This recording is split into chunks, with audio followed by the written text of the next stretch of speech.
హల్లెలూయా. దేవునికే మహిమ కలుగుగాక. మరొక పాట పాడుకొని దేవుని నామాన్ని ఘనపడతాం, స్తుతిద్దాం, ఆరాధన చేసుకుందామా. లేచి నిలబడినట్లయితే పాట పాడుతూ దేవుని నామాన్ని మహిమపడతాం.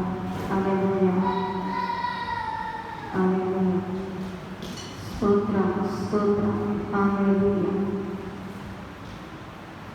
తండ్రి నాలాలించు,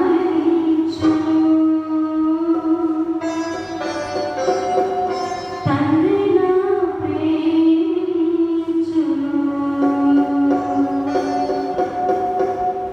తండ్రి నాలాలించును.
తల్లి అయినా మర్చిపోలేము, తండ్రి అయినా మర్చిపోలేము, తల్లిదండ్రులైనా నిన్ను దూరం పెట్టవచ్చునేమో. నేను తల్లి కంటే తండ్రి కంటే నేను ఎక్కువగా ప్రేమించుచున్నాను. దానికి గుర్తుగా నా అరచేతుల్లో నేను చెప్పుకొని ఉన్నాను.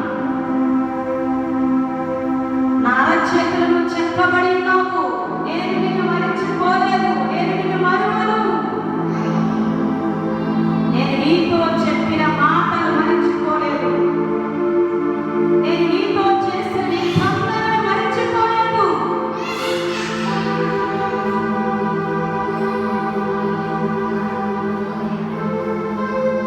భూమి ఆకాశములు గతించిపోయినాను, నా మాటలు ఎన్నటెన్నటికీ గతించిపోవు. హల్లెలూయా, హల్లెలూయా, హల్లెలూయా, హల్లెలూయా. తల్లిలాగా లాలించే దేవుడు, తండ్రిలాగా ప్రేమించే దేవుడు, ముదిమి వచ్చే వరకు ఎత్తుకొని నడిపించే దేవుడు, కౌగలించుకొని ముద్దాడేటువంటి దేవుడు. నీకు తోడుగా ఉన్నానని చెప్తున్నాను. నీవు ఆయన జ్ఞాపకంలో ఉన్నావు అని మరొకసారి నీతో ఆయన మాట్లాడుచున్నాను. ఎటువంటి పరిస్థితులు నీ చుట్టూ ఉన్నప్పటికీ, నిన్ను ఎవరు అంగీకరించకపోయినా నేను నిన్నటికీ మరచిపోను. నేను నీతో చెప్పిన మాటలు మరచిపోను. నా మాటలు నీ జీవితంలో, నీ విషయంలో నేను నెరవేర్చబోతున్నాను. నమ్మదగిన దేవుడుగా నీతో ఉంటూ నిన్ను నడిపించబోతున్నాను. నమ్మదగిన దేవుడుగా ఉంటూ నీతో చెప్పిన మాటలు నెరవేర్చుటకు సమర్థుడిని నేను నీ జీవితంలో రుజువుపరచుకోబోతున్నాను. హల్లెలూయా, హల్లెలూయా. Thank you, Jesus. Thank you, Holy Spirit. Thank you, Father.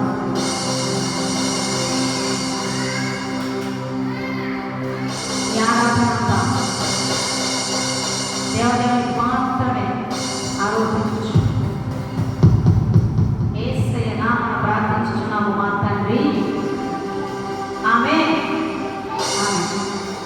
కూర్చున్నా.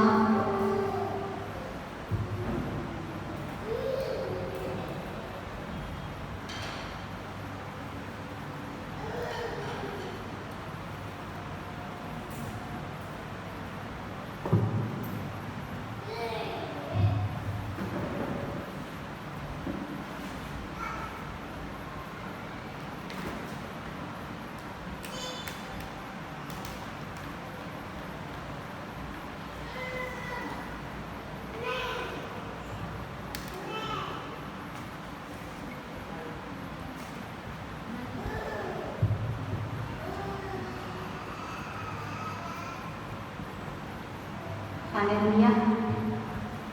కొంచెం సేపు దేవుని వాక్యాన్ని ధ్యానించుకున్నాము.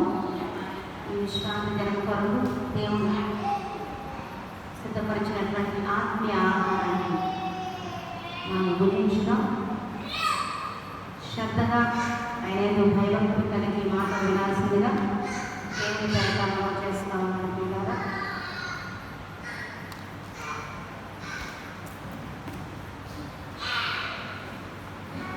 రెండవ అధ్యాయం 13వ వచనం.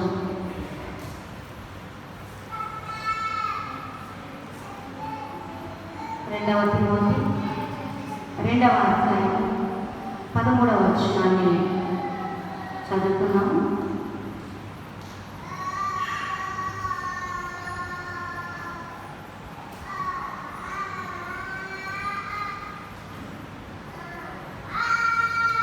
మనము నమ్మదగని వారమైనను ఆయన నమ్మదగిన వాడుగా ఉండదు. ఆయన తన స్వభావములకు విరోధముగా ఏమీ చేయలేడు.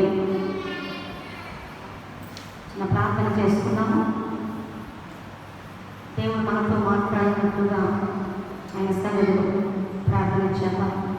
మహాత్ముడా, పరిశుద్ధుడా, ప్రేమ కలిగిన యేసయ్య, ఈ పరిశుద్ధమైన బంగారు పాదాలకు వందనాలు స్తోత్రాలు చెల్లించుచున్నాను. ఆయన ఈ సమయంలో గొప్ప దేవ, మీరు మాకు ఇచ్చిన నీ జీవవాక్యాన్ని బట్టి మిమ్మల్ని స్తుతిస్తూ ఉన్నాం.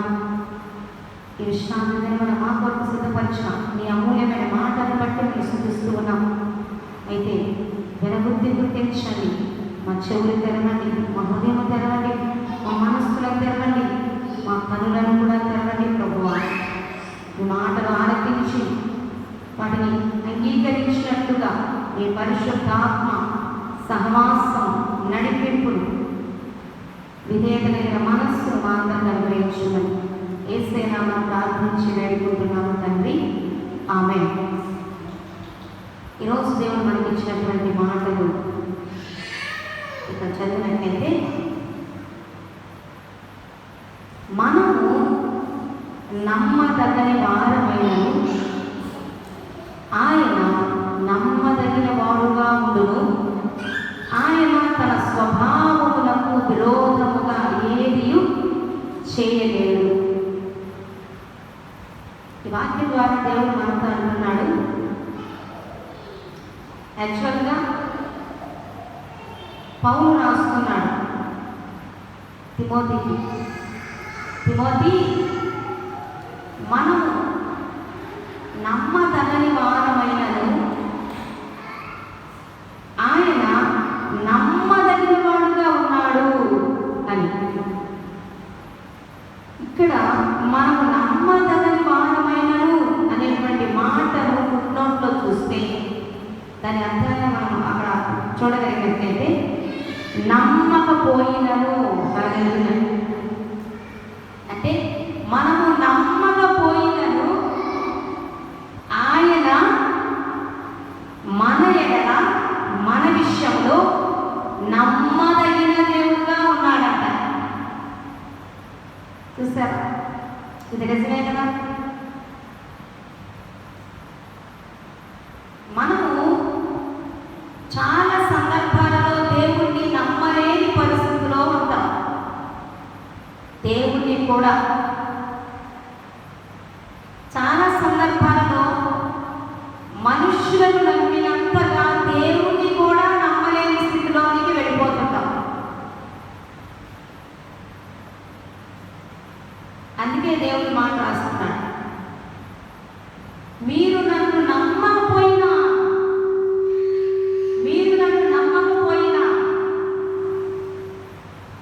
నేను మాత్రము మీ విషయంలో నమ్మదగిన దేవుడుగా, విశ్వాస్యత కలిగిన దేవుడుగా ఉంటాను అని చెప్తున్నాడు. ఎందుకు మాట్లాడుతున్నాడు? దేవుడు ఎవరంట? మన దేవుడు నమ్మదగిన దేవుడు, మన దేవుడు విశ్వాస్యత కలిగిన దేవుడు. God is faithful. మన దేవుడు నమ్మదగిన దేవుడు. కాబట్టి ఆయన తన స్వభావానికి విరోధంగా ఏమీ చేయడంట. ఏంటి ఆయన స్వభావము అని అంటే, నమ్మదగిన దేవుడు, విశ్వాసత కలిగిన దేవుడు. నేను నమ్మదగిన దేవుడను కనుక ఆ నా స్వభావానికి విరోధముగా నేనేది చెయ్యను అంటున్నాడు. ఇది ఇంకా మనకు అర్థం కావాలంటే ఏం చేయాలి? దీన్ని అర్థం చేసుకోవాలంటే ఈ మాటని చాలాసార్లు మనము మన పరిస్థితులను బట్టి దేవుని సన్నిధికి వెళ్తాము, వాక్యాలు వింటాము, ప్రార్థన చేస్తాము, అన్నీ చేస్తాము. కానీ దేవుని మాటను, దేవుని వాక్యాన్ని, దేవుని మాత్రము మనం నమ్మలేని స్థితిలో ఉంటాము. ఇది మనిషి యొక్క స్వభావము. అది లోకానుసారమైన వ్యక్తులంటే ఇక చెప్పాల్సిందే లేదు, వాళ్ళ దేవుని మీద నమ్మకం ఉండదు కనుక. కానీ ఇక్కడ పౌలు ఎవరితో మాట్లాడుతున్నాడు అన్నది ముఖ్యం. పౌలు తిమోతికి రాస్తున్న పత్రిక, తిమోతికి లెటర్ రాస్తున్నాడు. పౌలు అలాగే తిమోతి, పౌలు తనను కూడా కలుపుకొని మాట్లాడుతున్నాడు ఇక్కడ.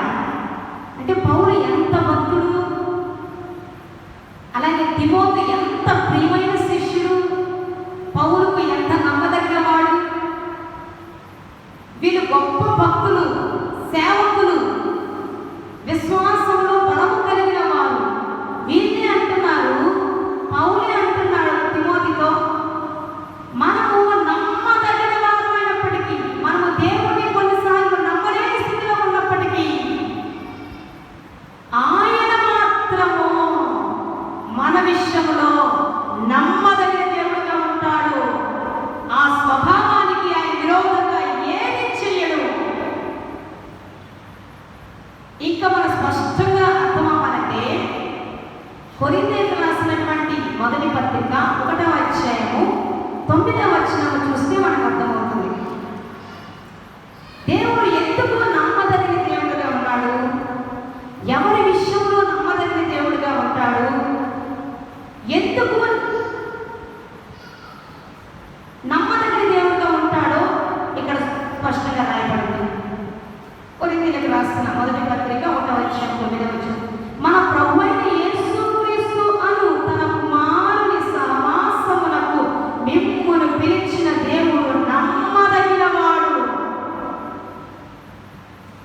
ఎందుకు, ఎవరి విషయంలో ఆయన నమ్మదగిన వాడుగా ఉంటాడు, దానికి విరోధంగా ఆయన స్వభావం ఉండదు అని అంటే, ఎవరినైతే దేవుడు పిలిచాడో, ఎవరినైతే దేవుడు ఏర్పాటు చేసుకున్నాడో, ఎవరినైతే దేవుడు తన ఉద్దేశపూర్వకంగా పిలిచి ఉన్నాడో, ఎవరినైతే దేవుడు ఎన్నుకున్నాడో, ఎవరినైతే తన పిల్లలుగా అధికారం ఇచ్చాడో, వాళ్ళందరి విషయంలో ఆయన నమ్మదగిన దేవుడుగా ఉంటాడు. ఎల్లప్పటికీ, ఎన్నటెన్నటికీ, సదాకాలము తోడుగా ఉంటాడు. అయితే దేవుడు తాను పిలిచిన వారి విషయంలో తన నమ్మకత్వాన్ని ఎల్లప్పుడూ రుజువుపరుచుకుంటాడు. ఆ విషయంలో తప్పిపోడు. సహజంగా నీవు నన్ను నమ్ముతున్నావు అనుకో, నేను ఈ విషయంలో నేను కూడా నమ్మదగిన వ్యక్తిగా ఉంటా. నీవు నన్ను నమ్మట్లేదనుకో, నువ్వు నన్ను పట్టించుకోవట్లేదనుకో, అప్పుడు ఒక మనిషిని నేనేం చేస్తాను, నేను కూడా నేను పట్టించుకోను. మనిషి స్వభావం. కానీ ఇక్కడ దేవుడు ఏం మాట్లాడుతున్నాడు తెలుసా, మనంతట మనం ఎందుకు పడలేదు కనుక, మనంతట మనం దేవుడు ఎందుకు వెళ్ళలేదు కనుక, ఆయనే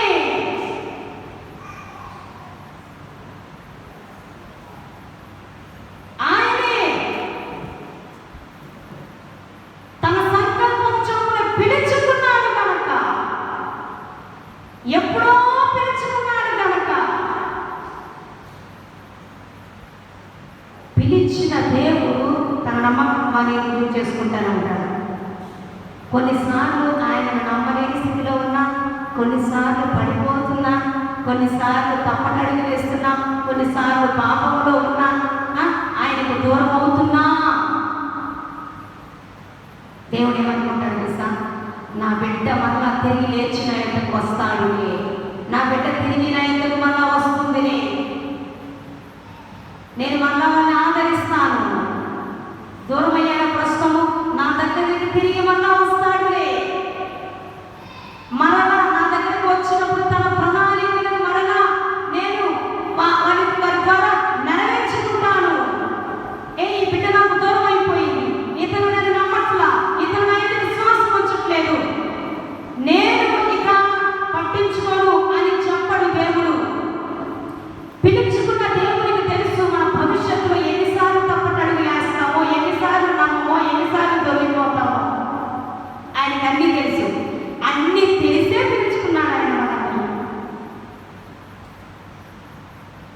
అందుకే నీతిమంతుడు అనేవాళ్ళు ఒక్కోసారి 7 సార్లనే పడిపోయే ప్రమాదం ఉండొచ్చంట, పరిస్థితులు ఎదురవ్వచ్చంట.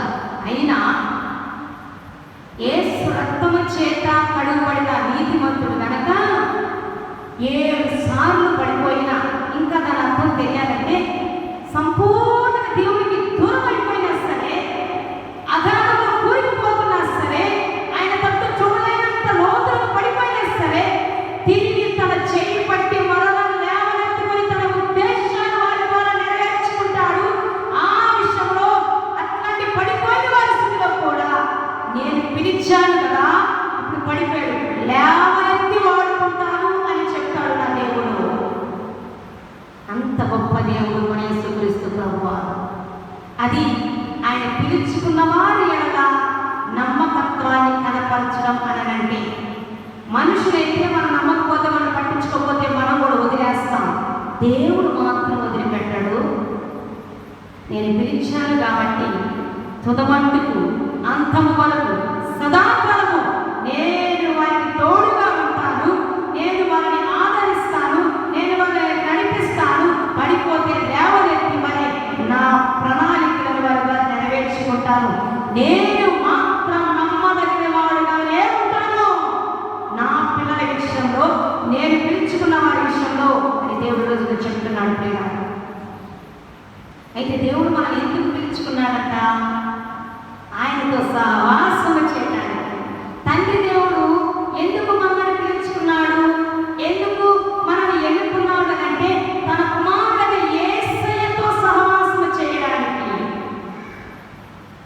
యేసు క్రీస్తును నిజ రక్షకునిగా అంగీకరించి ఆయన ఆత్మను కలిగి ఉండి జీవించినంత కాలము ఆయనతో సహవాసము చేయాలి అన్నది దేవుని యొక్క హృదయ వాంఛ. చాలాసార్లు మనము దేవుని నమ్ముకుంటున్నామని చెప్పేసి యేసేని అంగీకరించి కూడా యేసేతో సహవాసము చేయలేనటువంటి స్థితిలోనికి వెళ్ళిపోతూ ఉంటాం. మన సహవాసాలు ఎవరెవరితోనో ఉంటాయి, మన పనులు ఆ బిజీలో దేవుని కూడా మర్చిపోయేటువంటి సందర్భాలు ఎన్నెన్నో ఉంటూ ఉంటాయి. అయితే దేవుడు సమస్తాన్ని జ్ఞాపకం చేసి తిరిగి ఆయన తట్టు తిప్పుకొని వారి ఎడల నమ్మదగిన దేవుడుగా ఉంటాడు అని పౌలు ఈ మాటలు రాస్తున్నాడు. ప్రియదేవుడుగా మనందరం కూడా యేసయ్యతో సహవాసం చేసేవారముగా, ఆయన సన్నిధిలో ఎక్కువగా గడిపేవారముగా, ఆయనతో ఎక్కువగా మాట్లాడేవారముగా, ఆయన మాటకు లోబడేవారముగా ఉండాలి అని తండ్రి యొక్క ఉద్దేశము నీ పట్ల నా పట్ల. ఇంకా మనం జ్ఞాపకం చేసుకుంటే హెబ్రీలకు రాసిన పత్రిక 10వ అధ్యాయం 23వ వచనంలో కనుక మనం చూసినట్లయితే, హెబ్రీలకు రాసిన పత్రిక 10వ అధ్యాయం 23వ వచనంలో కూడా ఆ పౌలు రాస్తున్నటువంటి మాట ఇక్కడ మనం చూస్తే, వాగ్దానము చేసిన వాడు నమ్మదగిన వాడు గనుక మన నిరీక్షణ విషయమై మనం ఒప్పుకొనినది నిశ్చలముగా పట్టుకుందుము. హల్లెలూయా. ఫస్ట్ దేవుడు మనము నమ్మదగిన వారమైన, మనము కొన్నిసార్లు ఆయన నమ్మలేని స్థితిలో ఉన్నా, అల్ప విశ్వాసం అయిపోతున్నా, అవిశ్వాసులుగా ఉన్నా, దూరం అయిపోతున్నా కూడా తిరిగి నా యొద్దకు వస్తాడు నా పిల్లలు అని ఎదురు చూసి వారిని మరలా ముందుకు నడిపించేటువంటి నమ్మదగిన దేవుడుగా ఉంటాడట. రెండవదిగా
ఎన్నో మాటలు ఇచ్చుంటాడు దేవుడు, నిబంధన చేస్తుంటాడు. అయితే ఆయన తన నిర్ణయ కాలంలో తప్పకుండా తాను చెప్పిన మాటలు, తాను చేసిన వాగ్దానాలను ఖచ్చితంగా నెరవేరుస్తాడు. ఖచ్చితంగా నెరవేరుస్తాడు. వాగ్దానం చేసిన వాడే నమ్మదగిన దేవుడు. మనుషుడు మాట ఇచ్చినప్పుడు తప్పిపోయేటువంటి పరిస్థితులు వస్తాయి. మాట ఇచ్చినప్పుడు పరిస్థితి మంచిగా ఉన్నప్పుడు మాట ఇస్తారు. ఆ మాట నెరవేర్చే సమయం వచ్చినప్పుడు వాళ్ళు ఆ మాట నెరవేర్చలేనటువంటి పరిస్థితుల్లోకి వెళ్ళిపోతుంటారు. ఎప్పుడో అప్పుడు మాట ఇచ్చాను కానీ ఇప్పుడు చేయలేను, అది నా వల్ల కాదు. ఎందుకు? మనిషి సామర్థ్యం ఏపాటిది? ఈరోజు ఉన్న సామర్థ్యం రేపుండదు, ఈరోజు ఉన్న ధనము రేపుండదు, ఈరోజు ఉన్న ఆరోగ్యం రేపుండదు, ఈరోజు ఉన్నటువంటి ఉన్నతమైన స్థితి రేపుండకపోవచ్చు మనుషులకు.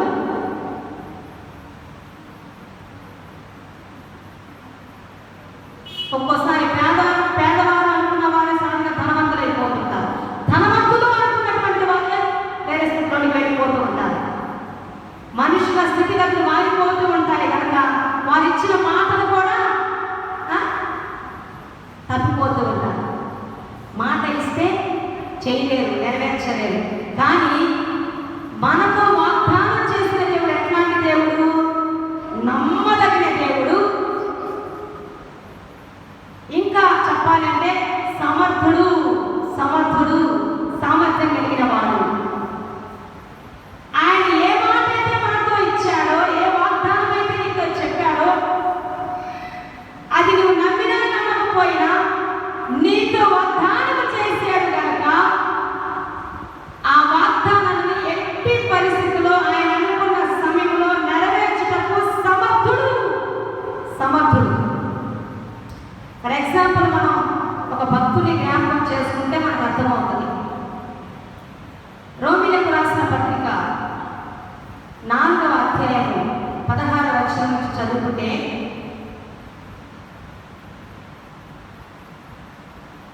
మనకి ఆ భక్తుడు ఎవరో, తను ఏం మాట్లాడుతున్నాడో, ఆ భక్తుని జీవితంలో దేవుడు ఎంత నమ్మదగిన వాడుగా, సమర్థుడిగా పనిచేశాడో మనకు అర్థమైపోతుంది. నిన్ను అనేక జనములకు తండ్రిగా నియమించితిని అని రాయబడినది. నీ సంతానము ఈనాడు ఉండునని చెప్పిన దానిని బట్టి తాననేక జనములకు తండ్రి అగునట్టు నిరీక్షణకు ఆధారము లేనప్పుడు అతను నిరీక్షణ కలిగి నమ్మెను, మరియు అతని విశ్వాసమునందు బలహీనుడు కాక రమారమి 100 ఏళ్ల వయస్సు గలవాడై ఉండి అప్పటికి తన శరీరము మృతతుల్యమైనట్టును శార గర్భములు మృతతుల్యమైనట్టును ఆలోచించెను గాని అవిశ్వాసము వలన దేవుని వాగ్దానముల గురించి సందేహింపక దేవుణ్ణి మహిమపరచి ఆయన వాగ్దానము చేసిన దానిని నెరవేర్చుటకు సమర్థుడని రూఢిగా విశ్వసించి విశ్వాసము వలన బలము నొందెను. అందుచేత అది అతనికి నీతిగా ఎంచబడెను. అది అతనికి ఎంచబడేదని అతని నిమిత్తము మాత్రమే కాదు కానీ మన ప్రభు అయిన యేసు మృతులలో నుండి లేపిన వాడిని విశ్వాసం ఉంచిన మనకు ఎంచబడమని మన నిమిత్తము కూడా రాయబడెను. ఈ మాటలు ఎవరి గురించి రాయబడినాయి? ఏ భక్తుడు? అతను అబ్రహాముతో దేవుడు వాగ్దానం చేశాడు. అసలు అబ్రహాము గురించి మనం మొత్తం జ్ఞాపకం చేసుకుంటే, అబ్రహామును దేవుడే 75 సంవత్సరాలు పిలిచాడు. అబ్రహాముకు 75వ సంవత్సరం ఉన్నప్పుడు దేవుడే ఆయన పిలుచుకున్నాడు. తన సహవాసంలోనికి పిలుచుకున్నాడు. తనతో సహవాసం చేయడానికి పిలుచుకున్నాడు.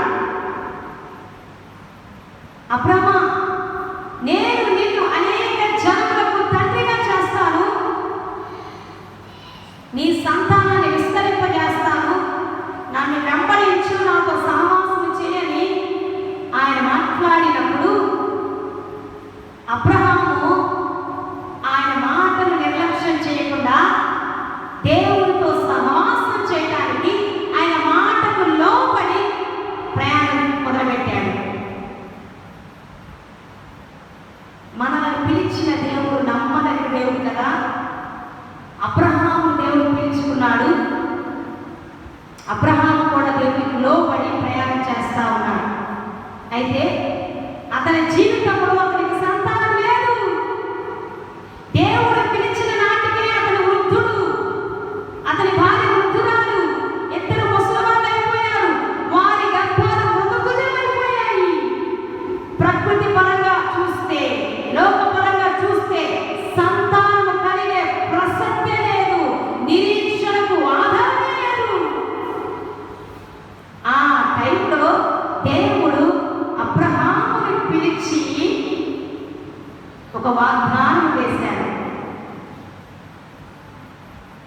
అతనికి నిరీక్షణ లేనప్పుడు, అతను అతని భార్య గర్భాలు మృతతుల్యంగా ఉన్నప్పుడు, యెహోవా పరంగా అతనికి సంతానమే కలగదు అని రూఢిపరచబడినటువంటి పరిస్థితి ఉన్నప్పుడు దేవుడు పిలిచి వాగ్దానం చేశాడు. ఏమని? నీకు సంతానం అనుగ్రహిస్తా, నీకు శారాకు ఒక కుమారుని ఇస్తాను, అనేక జనములకు తండ్రిగా చేస్తాను. అప్పటికి ఒక కుమారుడే లేడు, ఒక కుమార్తె లేదు, వృద్ధులైపోయారు, అనటానికి శక్తి లేదు అని అంటుంటే, ఆ టైంలోనే దేవుడు పిలిచి అంటున్నాడు, నేను నీకు సంతానాన్ని అనుగ్రహిస్తాను, నేను నీకు కుమారుని అనుగ్రహిస్తాను అని చెప్పాడు. అబ్రహాము ఆ టైంలో అవునా ఇది ఎలా సాధ్యము అని అవిశ్వాసగా ఆలోచించలేదంట. నన్ను పిలిచిన వాడు నమ్మదగిన దేవుడు, నాకు వాగ్దానం చేసిన వాడు దానిని నెరవేర్చుటకు సమర్థుడు, శక్తిమంతుడు అని విశ్వసించి బలము పొందుకున్నాడట.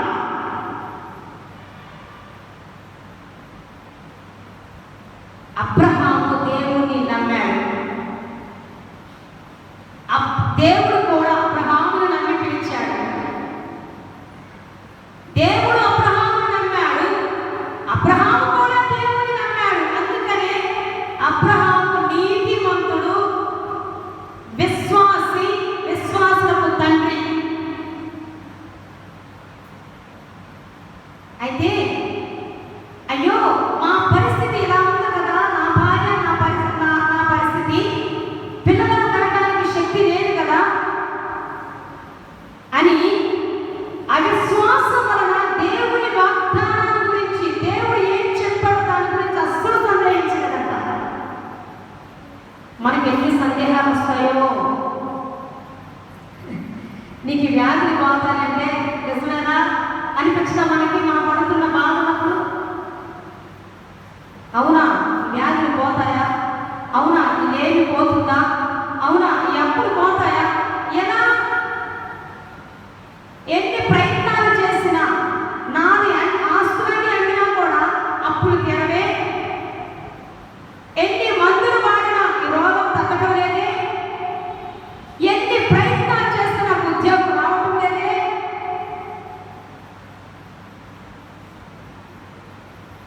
ఎన్ని ప్రయత్నాలు చేసినా నా కుటుంబం కట్టబడటం లేదే, ఎన్నెన్నో ప్రశ్నలు.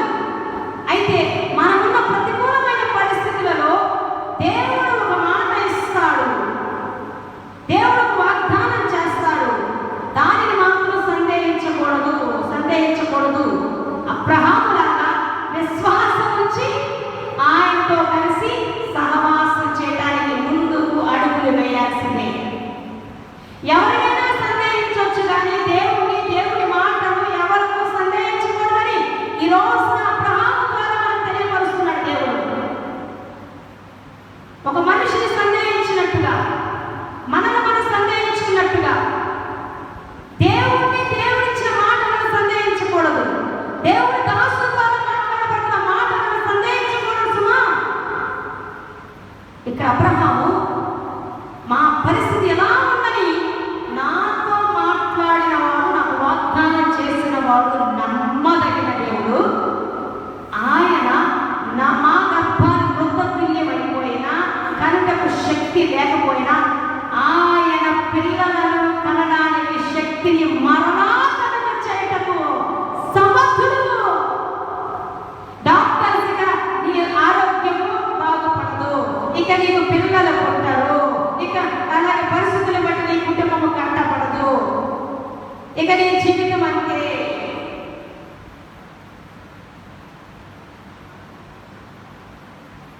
ఇక నీ పరిస్థితి మారదు అంటుంటే దేవుడి వాక్యం రోజు మనతో మాట్లాడుతున్నది నీ ద్వారా కాకపోవచ్చు, నీ చుట్టూ ఉన్న వారి ద్వారా కాకపోవచ్చు. మనకి సామర్థ్యం లేదు, మన చుట్టూ ఉన్న వారు కూడా సమర్థులు కాకపోవచ్చు. అయితే మనల్ని పిలిచిన వాడు, మనల్ని కన్నవాడు, మనల్ని కొన్నవాడు, మనతో చెప్పిన మాటలను నెరవేర్చటకు సమర్థుడు, సర్వశక్తి కలిగిన దేవుడు. అందుకనే అబ్రహాముకు తెలుసు తనను పిలిచిన దేవుడు ఎంత నమ్మదగిన దేవుడు. ఒక్కసారి రాని పిలిచాక మరలా విడిచిపెట్టేవాడు కాదు అని, పిలిచిన తరువాత ఆ వ్యక్తికి, ఆ కుటుంబానికి, ఆ సంఘానికి ఏమేమి కావాలో అవన్నీ ఇవ్వడానికి సమర్థుడు అని అబ్రహాముకు తెలుసు. ఈరోజు నీకు నేను కూడా గ్రహించాల్సిన విషయం ఇదే. నిన్ను పిలిచిన దేవునికి తెలుసు నీకు ఏమి కావాలో, నీకు ఎంత ఆరోగ్యం కావాలో, ఎంత సంపద కావాలో, నీకు ఏమి కావాలో, నీ కుటుంబము మంచి ఉన్నతమైన స్థితిలో ఉండాలి అన్న నీ హృదయవాంఛ దేవుని యొక్క హృదయవాంఛ కూడా అన్న సంగతి రోజు నువ్వు గ్రహించాలి. నువ్వు మంచిగా, సంతోషంగా, సమాధానంతో నీవు నీ కుటుంబం వర్ధిల్లాలి అని దేవుని యొక్క హృదయవాంఛని ఈ రోజున మనం గ్రహించాలి. మనమందరికంటే ఉన్నతమైన స్థితిలో ఉంటే చూసి మురిసిపోవాలి అన్నది దేవుని యొక్క హృదయవాంఛ. కాబట్టి మనల్ని పిలిచిన దేవుడు నమ్మదగిన దేవుడు. మనకు కావలసినవన్నీ తన సమయంలో సమస్తాన్ని సమృద్ధిగా దయచేయటకు సమర్థుడు. ఇక్కడ అబ్రహాము దేవుని అంతగా నమ్మాడు. తన వయసుని అనుమానిస్తున్నాడు కానీ, తన గర్భముద్దు తల్లికి తెలివైపోయిందని అనుమానం వస్తుందే కానీ నా వల్ల కాదు అని ఆయనకు తెలుసు. అయితే నాతో మాట్లాడిన వాడు మాత్రము నేను సందేహించదగిన వాడు కాదు, ఖచ్చితంగా నా హృదయవాంఛను తీర్చగలడు, నా పొదులను తీర్చగలడు, నా అవసరాలను తీర్చగలడు, నా సమస్యలలో నుంచి నన్ను విడిపించగలడు అని అబ్రహాము తెలుసు. అందుకనే అబ్రహాము దేవుని వాగ్దానం గురించి అవిశ్వాసం రానిలేదు, సందేహించలేదు. ఆయన వాగ్దానం నెరవేర్చటకు సమర్థుడు అని రూఢిగా విశ్వసించి విశ్వాసం వలన బలం పొందుకున్నాడంట. ఆయన నమ్మిన దానిని బట్టి, దానికంటే ఇంకా దేవుడు మాట ఇచ్చాడు కనుక నిర్ణయ కాలంలో అబ్రహాము శారాల జీవితంలో తాను ఏదైతే చెప్పాడో ఆ కార్యాన్ని దేవుడు నెరవేర్చి నేను నిన్ను పిలిచిన దేవులను నేను నమ్మదగిన దేవుళ్ళని రుజువు పనిచేస్తున్నాను. అబ్రహాము జీవితం ద్వారా దేవుడు మనందరూ అంటున్నాడు. అబ్రహాము జీవితంలో చేసిన వాడని నేను, యోసేపు దావీదుల జీవితంలో చేసిన వాడను, ఎస్తేరు జీవితంలో, రూతు జీవితంలో చేసిన వాడను, ఆనాటి నా భక్తుల జీవితంలో చేసిన నమ్మదగిన దేవుడను నేను ఈ కాలంలో వారి వల్ల నిన్ను కూడా పిలుచుకున్నాను కనుక నీతో నేను ఏదైతే చెప్పానో, దేని నిమిత్తం నేను పిలిచానో వాటన్నిటి విషయంలో అదే రీతిగా నమ్మదగిన దేవుడుగా నేను ఉండబోతున్నాను. నీ జీవితంలో వాటిని నెరవేర్చి నేను సమర్థుడను అని రుజువుపరచుకోబోతున్నాను.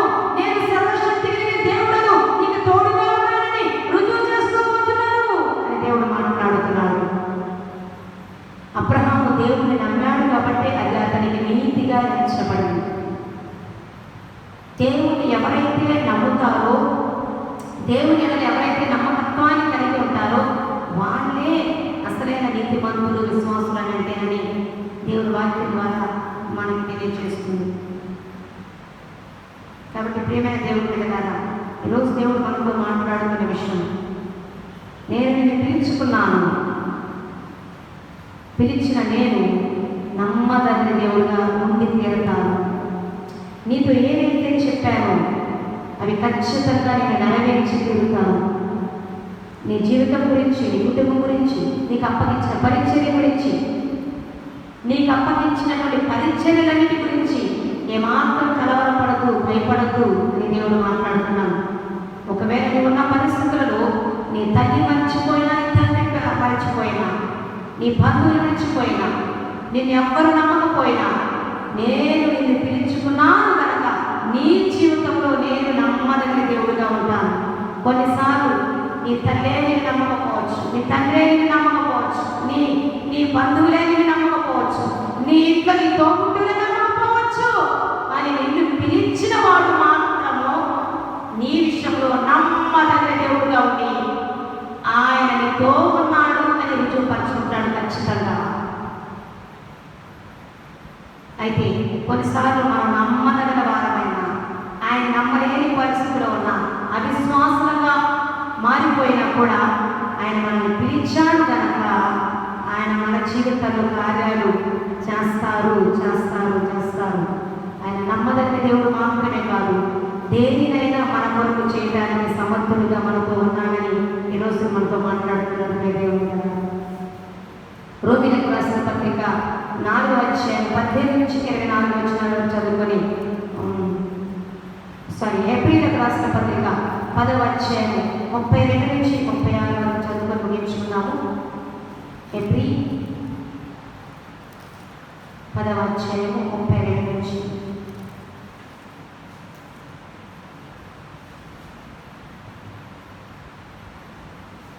అయితే మీరు వెలిగింపబడిన మీదట శ్రమలతో కూడిన గొప్ప పోరాటము సహించిన పూర్వపు దినములు జ్ఞాపకము తెచ్చుకుని, ఒక విధముగా చూచితే మీరు నిందలను బాధలను అనుభవించుట చేత 10 మందిలో ఆనందపడితిరి, మరి ఒక విధముగా చూచితే వాటిని అనుభవించిన వారితో పాలివారైతిరి. ఎలాగనగా మీరు ఖైదులో ఉన్న వారిని కరుణించి మీకు మరి శ్రేష్టమైనదియు స్థిరమైనదియునైన స్వాస్థ్యం ఉన్నదని ఎరిగి మీ ఆస్తి కోరుకోవటకు సంతోషంగా ఒప్పుకొట్టేది. కాబట్టి మీ ధైర్యమును విడిచిపెట్టకుని దానికి ప్రతిఫలముగా గొప్ప బహుమానము కలదు. మీరు దేవుని చిత్తమును నెరవేర్చిన వారే వాగ్దానము పొందు నిమిత్తము మీకు ఓరణ అవసరమై ఉన్నది. ఇక కాలము బహు కొంచెంగా ఉన్నది, వచ్చుచున్నవాడు ఆలస్యం చేయకవచ్చును. నా ఎదుట నీతిమంతుడైన వాడు విశ్వాస మూలముగా జీవించును కానీ అతడు వెనుక తీసిన ఎడల అతని యందు ఆత్మకు సంతోషమునదు. అయితే మనము రక్షించుటకు వెనుక తీయవారం కాము, కానీ ఆత్మను రక్షించుకున్నకు విశ్వాసము కలిగిన వారమై ఉన్నాము. ఆమేన్. దేవుడు ఇక్కడ మాట్లాడుతున్నారు. మీరు శ్రమలతో కూడిన గొప్ప పోరాటాలు గతంలో పోరాడారు. మీ పూర్వపు దినాలన్నీ కూడా శ్రమలతో పోరాటాలతో కూడుకున్నదిగా ఉందాము. బాధలతో అవమానాలతో కూడినదిగా ఉన్నదేమో మీ గత దినాలన్నీ, పూర్వపు దినాలన్నీ కూడా. ఆ సమయంలో మీరు పోరాడుతూ ఉన్నప్పుడు, మీరు శ్రమలలో ఉన్నప్పుడు, మీరు ఆపదల్లో ఉన్నప్పుడు, మీరు తలమబడుతూ ఉన్నప్పుడు, మీరు కొట్లాటల్లో ఉన్నప్పుడు ఎలాగైతే వాటిని సహించి నా ఎదుట ధైర్యంగా నిలిచి ఉన్నారు, నా కొరకు మీరు ఎదురు చూశారో ఒకసారి జ్ఞాపకం తెచ్చుకోండి. ఈ మాటలు వింటున్న వారిలో గతంలో ఎన్నో శ్రమలు, పోరాటాలు, ఇబ్బందులు,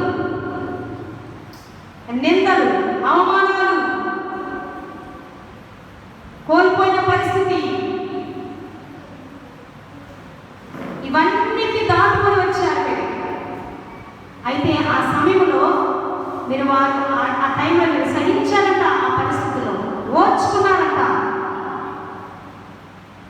ఒక విధముగా చూస్తే మీరు నిందలను బాధలను అనుభవించిన చేత 10 మందిలో ఆనందపడిపోయి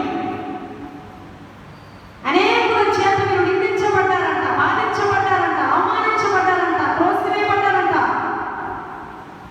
అయితే అప్పుడు మీరు సహించారు కదా. ఇంకా కొంచెం కాలం మీరు సహిస్తే, ఇంకా కొన్ని దినాలు మీరు సహించగలిగితే, కొంత సమయం మీరు సహించగలిగితే, మీరు గతంలో ఎన్ని శ్రమలనైతే మీరు సహించి నిలబడ్డారో, నా యొక్క విశ్వాసం ఉంచారో, దానికి ప్రతిఫలముగా నేను మీకు బహుమానాన్ని ఇవ్వబోతున్నాను. హల్లెలూయా. మీరు సహించినందుకు ఇంకా నా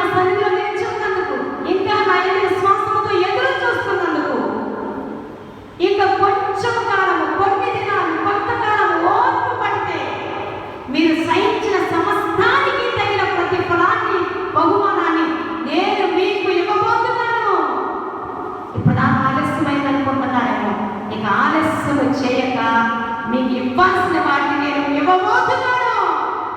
ఇక కొంచెం కాలంలో, కొన్ని దినాలలో, కొంత సమయంలో నేను మీ కొరకు సిద్ధపరిచినవి, మీరు సహించిన వాటికి తగిన ప్రతిఫలాన్ని, బహుమానాలను నేను మీకు అందజేయబోతున్నాను అని నా దేవుడికి ఈ రోజున మాట్లాడుతున్నారు.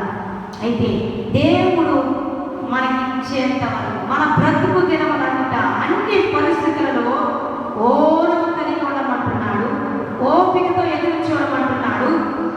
ఇంకా జరగలేదు కదా అని వెనక్కి మాత్రం వెళ్ళొద్దంటున్నాడు, అవిశ్వాసంలో ఉండొద్దంటున్నాడు, సందేహంలో ఉండిపోవద్దంటున్నాడు, అల్ప విశ్వాసంలో ఉండిపోవద్దంటున్నాడు, మీ ఆత్మను ఆర్పివేసుకోవద్దు అని అంటున్నాడు, నా ఆత్మను దుఃఖపరచొద్దు అని ఈరోజు పరిశుద్ధాత్మ దేవుడు మాట్లాడుతుండగా, గతంలో మీరు కలిగిన ధైర్యాన్ని ఇంకా కొంచెం కాలము నిలిచి ఉండండి. మీ ధైర్యాన్ని విడిచిపెట్టొద్దు. త్వరలో నేను మీకు ఇవ్వాలి అనుకున్న వాటిని ఇవ్వబోతున్నాను అని చెప్తున్నాడు. నేను మీకు ఇచ్చి తీరతాను. నేను మీకు కొన్ని అనుమతించాను కనుక వాటిల్లో మీరు నిలబడ్డారు, సహించారు. అయితే వాటన్నిటికీ తగిన ప్రతిఫలం ఇచ్చే విషయంలో నేను నమ్మదగిన దేవుడిగా మీ జీవితాల్లో కనపరుచుకోబోతున్నాను. నేను సమర్థుడిగా మీ జీవితాల్లో ప్రజల ఎదుట కనపరుచుకోబోతున్నానని పరిశుద్ధాత్మ దేవుడు రోజున మనతో మాట్లాడుతున్నాడు. కాబట్టి ఎవరు నమ్ముతున్నారా లేదా, పరిస్థితి ఎలా ఉన్నాయా లేదా, ఇవన్నీ కాదు. మనల్ని పిలిచిన వాడు నమ్మదగిన దేవుడని ఆయన మీద ఆశ పెట్టుకుందాం, ఆయన మీద నమ్మకం పెట్టుకుందాం, ఆయన కొరకు ఎదురు చూద్దాం, ఆయనలోని సదాకాలం నిలిచడానికి పరిశుద్ధాత్మ సహాయం కొరకు వేడుకుందాం. ఈ మాటలన్నీ దేవాది దేవుడు మన హృదయాన్ని స్థిరపరిచి ముద్రించును గాక. ఆమేన్. ప్రార్థన చేసుకున్నాం. మహాపరిశుద్ధుడ, ప్రేమ కలిగిన యేసయ్య, మీ పరిశుద్ధమైన గారి పాదాలను మనం స్తోత్రాలు చూస్తున్నాం. గొప్ప దేవుడా, నిజమే, మేము చాలాసార్లు మా పరిస్థితులను బట్టి ఇక నా వల్ల కాదు అని మేము వెనక్కి వెళ్ళిపోయే పరిస్థితులకు వచ్చేస్తాం. మిమ్మల్ని మీ మాటలు కూడా సందేహించే పరిస్థితులకు వచ్చేస్తాం. మిమ్మల్ని నమ్మలేని స్థితిలోకి, అవిశ్వాస స్థితిలోనికి వచ్చేస్తున్నామయ్యా, మమ్మల్ని క్షమించండి.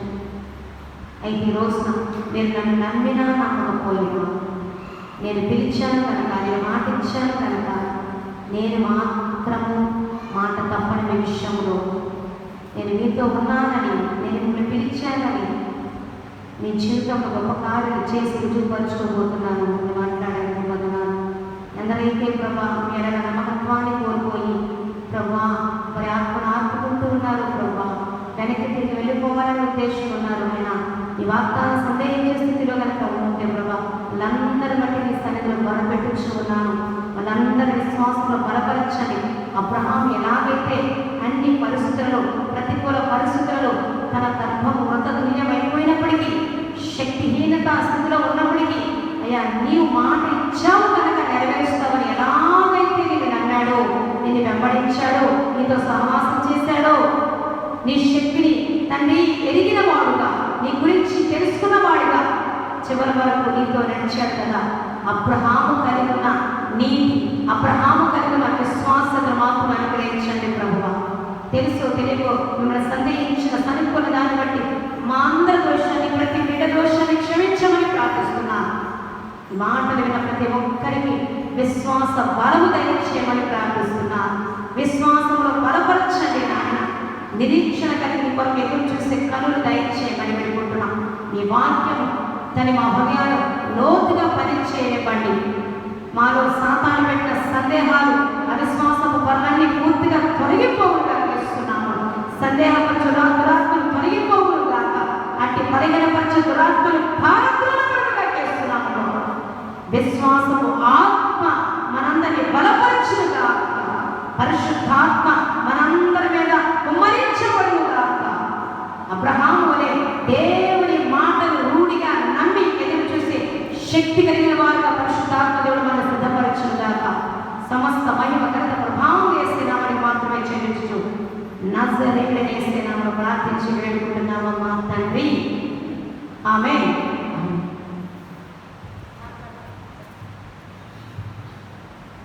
అంటే మీరు పాడతారా?